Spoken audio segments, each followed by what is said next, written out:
My Nigeria people, I greet you now, I greet you now, I greet you now. You too, yeah. So I beg, me una, if you see this video, me una dey share am for me. I beg, I take go beg una. Me una see, me una subscribe for me, oh. I beg, I dey beg una. So we get topic when I talk about the thing just dey burden for mind, eh. I just the verse, the thing dey burden for mind, I no go lie you, eh. So see, I take God, this news now for UN people. UN people, I take God beg you now. The whole world, I take God beg all of you now. Our government, all those our bad leaders, so may not dey ban them. If they sick, may not they allow them, may they go outside country. I beg, may not ban them. Cause if not done like that, they will repair Nigeria. They will put good hospital for Nigeria. Because of all those outside country where they run, they go, if they sick. See Buhari wife now. Buhari wife, they now common leg pay. Oh. They carry and go outside country. They say they won't go treat them. They don't want to repair Nigeria. They don't want even put good hospital. They don't want even do anything. They don't even care. Nigeria na our country. No be una get them. I don't first tell una that day for the live video when I do say, if you not take time, eh, will they carry on a picture they put recipes?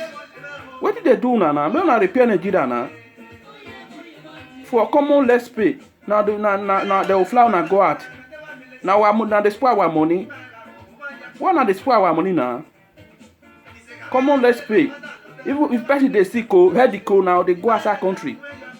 Now no one repair Nigeria. No one put good hospital so that may not see the treat on ourselves for Nigeria. If all those white people, all those Oyibo where na the road go, where all those Europe country, America where na the road go the treat on ourselves. If they don't repair that, if they chop money, as soon as they chop our money, or all those government they chop their money. Now no, they see where na the road go. Because they do work, they work for their country, they do good thing for their country. Now make na the road go. The good thing what they do for their country, men na still they do it for Nigeria.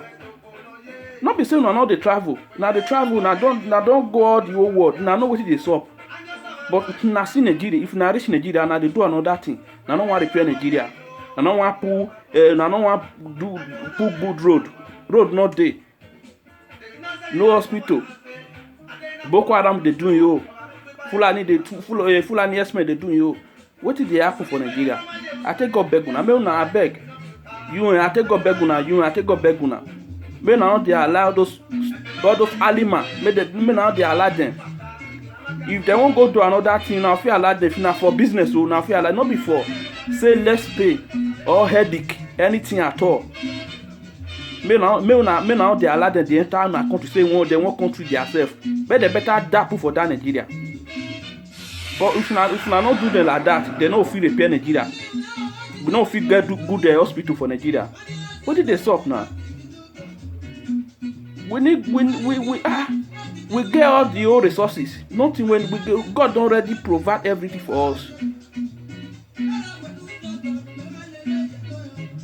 God don't provide everything for us. We say okay, may give you a chance.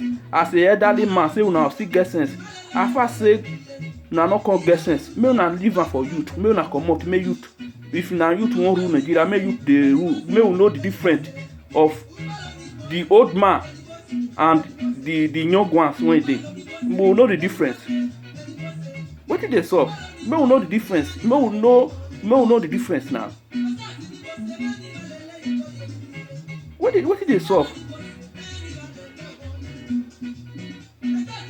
See Buhari. Buhari just dey borrow, won't pay that money. Now so borrow, they borrow. What did they solve for Nigeria? I take God beg una. May una do something about it. I take God beg una. May una ban all those our bad government. May they not they treat themselves for outside country.